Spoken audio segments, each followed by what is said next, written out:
Guys, magandang araw. Ngayon, mayroon pong ipapaabot si kaibigan. Mula nang binabantayan ng weathercaster ngayon ang bagyo na papasok na ito ay tinatawag na super typhoon. Ito po, pakinggan po ninyo itong impormasyon na mga lugar na mababanggit ng ating kaibigan na maghanda sa mga malalakas na mga delikado sa sakuna. Ito po ngayon ang ating pag-usapan. Kaya tandaan po ninyo, binabantayan din po ng ating kaibigan yung bagyo na papasok. Ito po ang mapapakinggan po ninyo. Huwag lang tayo mapanik mga idol kung maisali man po ang lugar ninyo na isa po sa daanan po ng mga malalakas na pagyanig ng lindol at yung tinatawag na super typhoon sa bagyo. Ngayong buwan na to mga idol, June pa tayo, pitsa 24. Tandaan po ninyo, malapit na ang bear month, kaibigan. Kaibigan. Ay, salamat. Akala ko asan ka na. Pwede po na pangalanan po natin ang mga lugar na delikado ngayon sa mga sakuna.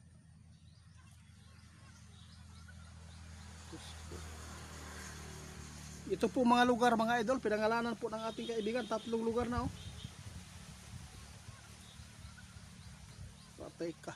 Mula nang mayroon pong papasok na bagyo na tinatawag na super typhoon, maghanda po itong mga lugar na to. Isa na po dito ang Cebu, Surigao, naku po mga idol, Agusan, lalo na doon sa part po ng Luzon. Mag-ingat, Liti. Ako mga idol, ingat po tayo. Dahil pinapangalanan na ng ating kaibigan itong mga lugar na nakitaan po nila na daanan. Isa na po dito ang mga lugar po doon sa Sarangani, Mati, Davao Oriental, Davao del Sur, doon sa Maguindanao. Patungkol po ito sa mga malalakas na lindol. Mag-ingat kung hindi man po naibalik sa dati ang dagat po doon sa Sarangani. Masama po talaga ang sign na yan mga idol. Tandaan po ninyo. Kaya nagpaalala si kaibigan itong mga nababanggit po nating mga lugar ngayon na mga daanan po ng malalakas na mga sakuna.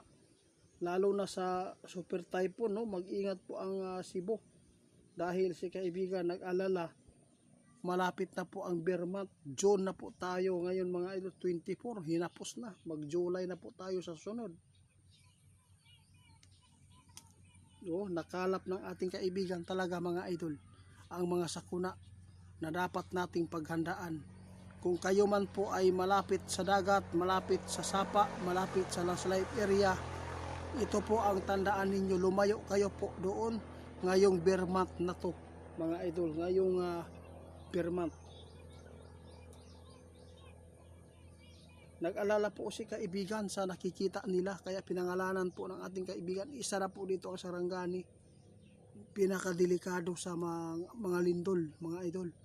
Ang Manila, Cebu, delikado din po sa bagyo na super typhoon. Yung Yolanda mga idol, saan po ba yung nagtama?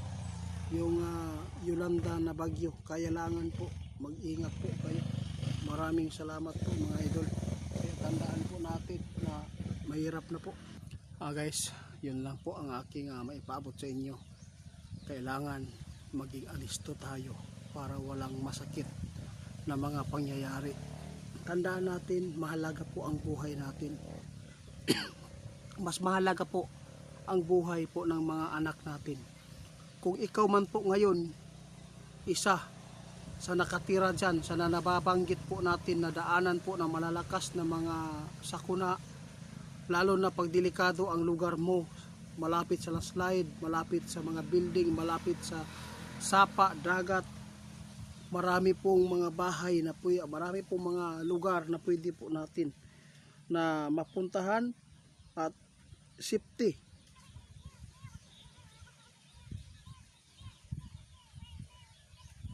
Tama si kaibigan. Sinabi ng ating kaibigan, ang buhay ng tao, mga idol, talagang napakarupok. Talagang napakahina natin. Yun po, napakahumok. Hindi po matitibay po ang ating pangangatawan, mga idol. Kaya tandaan natin, mag-ingat tayo. Dahil itong taon na to, marami pang masasagupa nating mga kababalaghan po na mangyayari sa mundong ito. Maraming salamat sa inyo, mga idol. Mag-ingat po tayong lahat. Huwag lang po tayo magkampante kung ano man po ang mga napapaabot po namin. Kayo na lang bahala din po maghusga. Hindi po kami namimilit. Basta kami gusto lang po namin na mailayo kayo sa kapahamakan. Hanggang sa susunod po nating pagpapaabot, kaibigan. Maraming salamat po sa iyong pagpapaabot sa mga impormasyon na dapat po itong mga lugar na maghanda. No? Tama ka. Yung mga nababanggit natin na mga lugar, mga idol, yun po ang dapat ngayon maghanda. Hindi lang po yung nabanggit porket nabanggit ka. Yun lang po ang maghahanda. Luzon, Visayas at Mindanao.